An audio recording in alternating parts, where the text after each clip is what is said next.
അപ്പം ഞങ്ങളുടെ ആഘോഷം, ഞങ്ങളുടെ മാതൃഭൂമി ന്യൂസിന്റെ കോഴിക്കോട് ബ്യൂറോയുടെ ഓണാഘോഷത്തിന്റെ കാഴ്ചകളിലേക്ക് നിങ്ങളെ കൂട്ടിക്കൊണ്ടു പോവുകയാണ്. ഇനി നമ്മുടെ മലപ്പുറം റിപ്പോർട്ടർ, ഞങ്ങളുടെ പ്രിയപ്പെട്ട അരുൺ അമൃതനാഥിന്റെ വെങ്ങാലിയിലെ തറവാട്ട് വീട്ടിലാണ് നമ്മുടെ കോഴിക്കോട് ബ്യൂറോ ഇത്തവണ ഒത്തുചേർന്നിരിക്കുന്നത്. മുഹമ്മദ് ഷഹീദ് അവിടെ നിന്നുണ്ട്.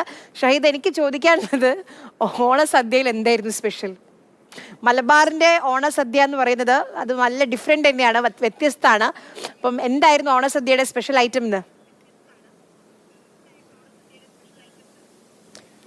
ആര്യ പറഞ്ഞതുപോലെ തന്നെ അരുൺ അമൃതനാഥ് നമ്മുടെ മലപ്പുറം റിപ്പോർട്ടറാണ്, കോഴിക്കോടിന് സ്വന്തം പുത്രനാണ്. അരുണിന്റെ വിളി കേട്ടാണ് നമ്മൾ വളരെ പ്രതീക്ഷയോടുകൂടി അരുണിന്റെ വീട്ടിലേക്ക് നമ്മൾ പോയത്. പക്ഷെ വളരെ കാത്തിരുന്ന പോലെ ആയിരുന്നില്ല കാര്യങ്ങള്. സദ്യക്ക് പകരം എന്തായിരുന്നു?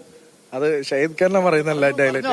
അത് ആരും നമ്മളൊന്ന് വെറൈറ്റി പിടിച്ചതാണ്. എന്തായാലും ഷഹീദ്ക്കൊക്കെ സദ്യ പ്രതീക്ഷിച്ച് വന്നപ്പോൾ നൈസായിട്ടൊന്ന് ബിരിയാണിയും കുറച്ച് നമ്മളെ സ്പെഷ്യൽ ഐറ്റംസും ഒക്കെ കൊടുക്കുകയാണ് ചെയ്തത്. ഒന്ന് മാറ്റി പിടിച്ചാണ് ഓണത്തിന്. എന്തായാലും നമുക്ക് വെറൈറ്റി ആയിട്ട് സൈഡ് ഡിഷ് ആര്യ പറഞ്ഞ പോലെ ഉണ്ടാവാറുണ്ട്. ഇന്ന് ബിരിയാണി തന്നെ കൊടുത്തു ഓണത്തിന്.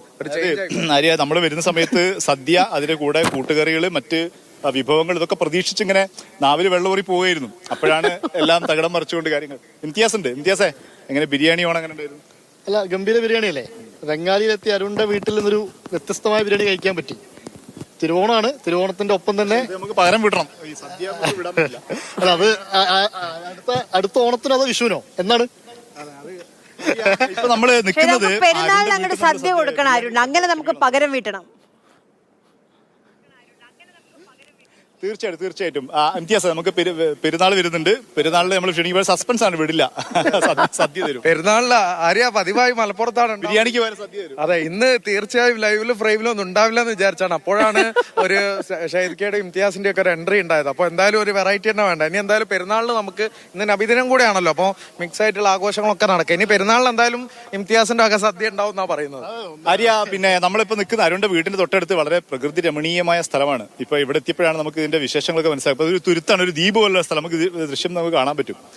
ഇവിടെ ഒരു ഫ്ലോട്ടിംഗ് ബ്രിഡ്ജ് ഉണ്ട്, അതിന്റെ മുകളിലാണ് നമുക്ക് നിൽക്കുന്നത്. ഇവിടെ ഒരു ഫാമിലി ഉണ്ട്. എവിടെ എത്തിയാണോ?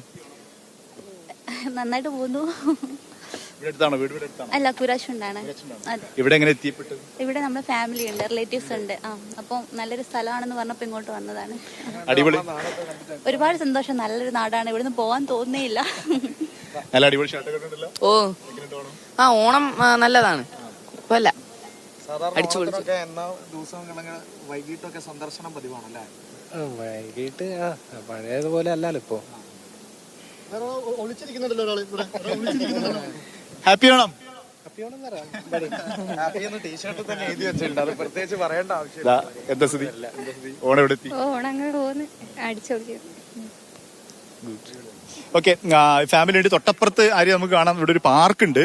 അരുൺ ഇതൊന്നും നമ്മളോട് പറഞ്ഞിട്ടില്ല. വീട്ടിന്റെ അടുത്ത് ഞാൻ ചോദിക്കാൻ വരെയായിരുന്നു, ഇത് അരുണിന്റെ അവിടെ ഒരു നാട്ടുപ്രമാണിയാണോ ഷഹീദ്? അരുണിന്റെ തറവാട്ടിന്റെ ഭാഗമാണോ ഇതൊക്കെ?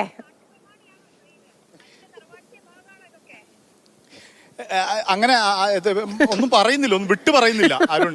അതായത് പിന്നെ നമ്മൾ പറയുന്ന പോലെ ഈ ഏതാ സ്ഥലം ഏതാന്ന സമയത്ത് ആംഗ്യം കാണിച്ചു തരാണ് ചെയ്യുന്നത്. ഈ കണ്ണുകൊണ്ട് ഇങ്ങനെ കാണിച്ചു തരാ ചെയ്യുന്നത്. ആ സമയത്ത് എവിടെയാണ് എത്ര വേദനിക്കുന്ന കോടീശ്വരനായിരുന്നു നമ്മുടെ അരുൺ. എന്താ സ്ഥിതി? കുറച്ച് സീക്രറ്റുകൾ ബാക്കിയോ ആക്കേണ്ട ആവശ്യമാണ്. എല്ലാം ഷഹീദ്ക്കയ്ക്ക് പറഞ്ഞു കൊടുത്താൽ ഇനിയും ഷഹീദ്ക്കാൻ എവിടെയൊക്കെ നമുക്ക് പ്രതീക്ഷിക്കാം. അപ്പൊ കുറച്ച് സീക്രറ്റ് ബാക്കി ആക്കേണ്ടതാണ് മുഴുവനും പറയാത്ത കുറച്ച് ആളുകളൊക്കെ ഇവിടെ കാണുന്നുണ്ട്. ഓണം എവിടെ എത്തി? കഴിഞ്ഞില്ല ഇപ്പൊ. ഇവിടെ അടുത്ത് തന്നെയാണോ വീട്? അല്ല, ഞാൻ ബാലുശ്ശേരിയാ. സദ്യ കഴിഞ്ഞോ? സദ്യ മുഴുവൻ വിഭവ സമൃദ്ധമായിരുന്നു. ഓക്കെ ആര്യ, അതുപോലെ തന്നെയാണ് ആളുകൾ ഇങ്ങനെ സദ്യ കഴിച്ച് അതിന്റെ ഒരു ഒഴിവ് സമയങ്ങളൊക്കെ ഇങ്ങനെ പാർക്കിലൊക്കെ ചെലവഴിക്കേണ്ടി വന്നിരിക്കുകയാണ്. വേറെ ചേച്ചിമാരൊക്കെ ഉണ്ട് ഇവിടെ. ചേച്ചിമാരെ, അടിപൊളി. എവിടുന്നാ വരുന്നത്? ഞങ്ങള് പൊറക്കാട്ടിരി. ഇവിടെ അടുത്ത് തന്നെ. ഈ പരിചയമുള്ള സ്ഥലങ്ങളാണ് ഇതൊക്കെ. ഓണം വൈകിട്ട് ഇവിടെ ചെലവഴിക്കാൻ തീരുമാനിച്ചു. എന്താ സ്ഥിതി? എങ്ങനെ പോകുന്നു? സുഖമായിട്ട് വന്നു. നല്ല സദ്യയായിരുന്നു. സദ്യയായിരുന്നു. വീട്ടിൽ നിന്ന് ഉണ്ടാക്കിയതാ. അവിയല് കൂട്ടുകറിയൊക്കെ ഉണ്ടായിരുന്നു. എന്താ നോൺ വെജ്? ആര്യ ചോദിച്ച ചോദ്യത്തിലേക്കാണ് വന്നത്. എന്തൊക്കെയാ സ്പെഷ്യൽ ആയിട്ട്? അതില്ലാതെ നമ്മുടെ സദ്യ പൂർണ്ണം. എന്തൊക്കെയാന്ന് പറഞ്ഞു കൊടുത്താളെ. ചിക്കൻ ഉണ്ട്, മീൻ വറുത്തുണ്ട്, കൂന്തൽ ഫ്രൈ ഉണ്ട്, എല്ലാം ഉണ്ടായിരുന്നു. ആര്യ, എങ്ങനെയുണ്ട് നമ്മളെ ഐറ്റംസ്? അല്ല, കഴിഞ്ഞോ? സദ്യ കഴിഞ്ഞോ മുഴുവൻ? അല്ല, ബാലൻസ് ഉണ്ട്. വരാൻ പറ്റുമോ? അപ്പൊ എങ്ങനെയാണ് പ്രാവശ്യത്തെ ഓണം? ഓണം അടിപൊളി. നമ്മളെ നാട്ടിന്റെ വൈബൊക്കെ എങ്ങനെയുണ്ട്? ഉഷാറായിട്ടുണ്ട്. അതെ, ഞാൻ ഇവിടുത്തെ ആളാണ്. ഇവരൊക്കെ നമ്മളെ കൂടെ സഹപ്രവർത്തകരാണ്. നമ്മളും ഓണാഘോഷം നിങ്ങളെ പോലെ എങ്ങനെ ഇറങ്ങിയതാ വൈകിട്ട്. സദ്യ തരാന്ന് പറഞ്ഞിട്ട് വന്നതായിരുന്നു, പക്ഷെ ബിരിയാണി വന്ന് പറ്റിച്ചു. നമുക്ക് അതൊക്കെ ഒരു പതിവാ അല്ലേ ഇവിടെ? കോഴിക്കോട് അതൊക്കെ പതിവാ.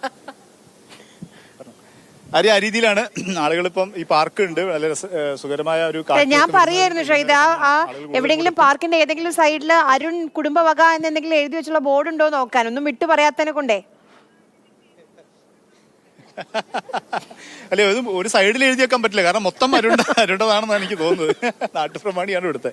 വെസ്റ്റിലല്ലായിരുന്നു നിങ്ങളുടെ നാട്ടിൽ? അതെ, എന്റെ തറവാട് വെസ്റ്റിലാണ്. ഞങ്ങളൊരു 13 വർഷമായിട്ട് ഇവിടെയാണ്. ഇവിടുത്തെ ആളുകളൊക്കെ ആയിട്ടും അത്രയും സൗഹൃദവും ബന്ധമൊക്കെ ആയി. നമ്മളെ ഇത് നഗരമേഖല തന്നെയാണ്. ടൗണിൽ നിന്ന് കുറച്ച് ഒരു കിലോമീറ്റർ മാറിയാലാണ് ഇത്ര മനോഹരമായിട്ട്. നമ്മളെ എലത്തൂർ കോഴപ്പുഴയുടെ ഭാഗമാണ്, കൈവരിയാണ് ഈ പുഴയൊക്കെ. അത്തരത്തിലുള്ള പ്രദേശമാണ്. ഈ ശാന്തമായ ഈ അന്തരീക്ഷത്തിലൊക്കെ ഒരുപാട് ആളുകൾ എത്തുന്നതാണ്. ഇപ്പോൾ ഓണം വൈബിലും ഒരുപാട് ആളുകൾ, നാട്ടുകാരൊക്കെ പുറത്തേക്കൊക്കെ പോകും. അപ്പോൾ വിവിധ പ്രദേശങ്ങളിലെ ആളുകളൊക്കെ ഇവിടേക്ക് ഇങ്ങനെ വരുന്നുമുണ്ട്. എന്നാലും ഷഹീദിക്കും ഇംതിയാസിന്റെ ഒക്കെ മനസ്സ് നിറഞ്ഞു എന്ന് പറയുന്നതിൽ തന്നെ വലിയൊരു സന്തോഷം അല്ലേ? ശരി, അപ്പൊ എന്തായാലും 3 പേരും അടിച്ചു പൊളിക്കും. നല്ല രസമുള്ള, കാണാൻ നല്ല ഭംഗിയുള്ള ഒരു സ്ഥലത്താണ് നിങ്ങൾ നിൽക്കുന്നത്.